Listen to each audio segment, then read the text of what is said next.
Welcome to my review of World War Z, which I've just seen. When I saw the trailer for this film, I was excited. It went straight to the top of my radar of must-see films. All the marketing hit the right tone. As expected, the trailer gave too much away, and that's unfortunately the norm these days, and you can watch me talk about trailers here on my YouTube channel. I watched the 3D version just now, and to be honest, 3D can make some of the action scenes blurry. I noticed the same when I watched another 3D film just 6 days ago. The film 3D print seems slightly darker. In future I'll stick to 2D. They have not perfected the 3D yet, it's just a gimmick, unless you can watch all 3D films in an IMAX cinema.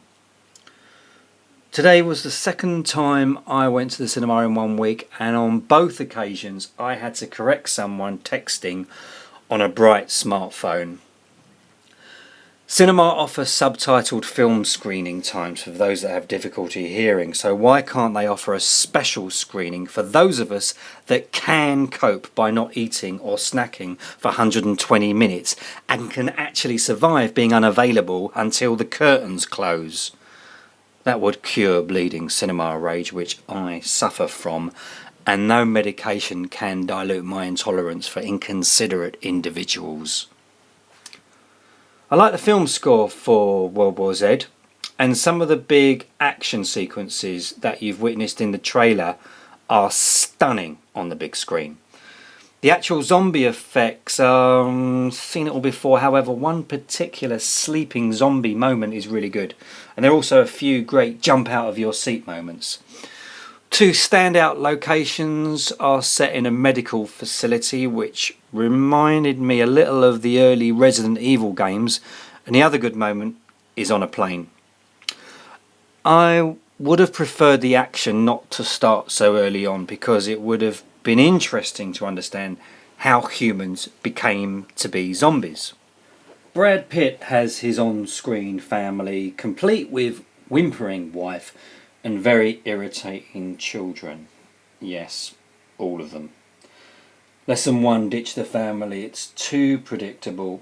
Or, if you insist, have them all killed within the first 20 minutes. This would have given this experience a sense of the serious. Whenever a Hollywood star is cast in a story like this, the starring actor always has their family that they are trying to save or trying to find. For example, it was done before by Tom Cruise in War of the Worlds back in 2005.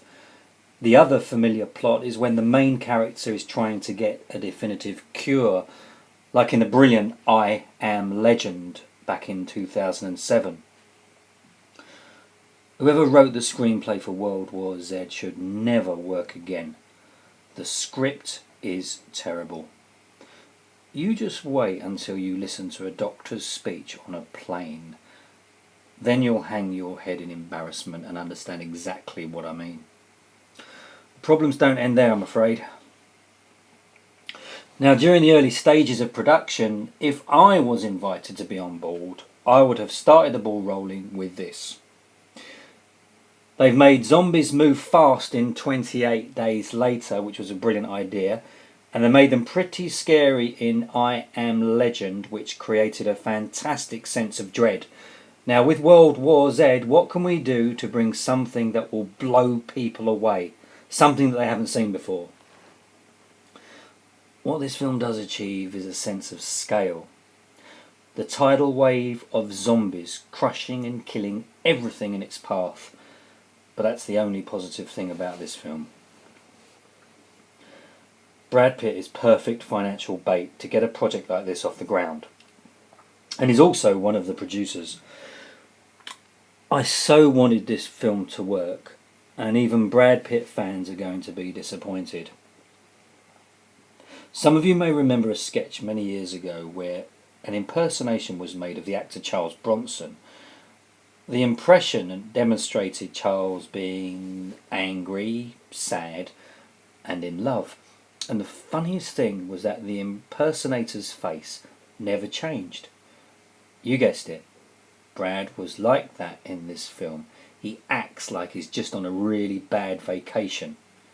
He's not horrified that zombies are on a global warpath.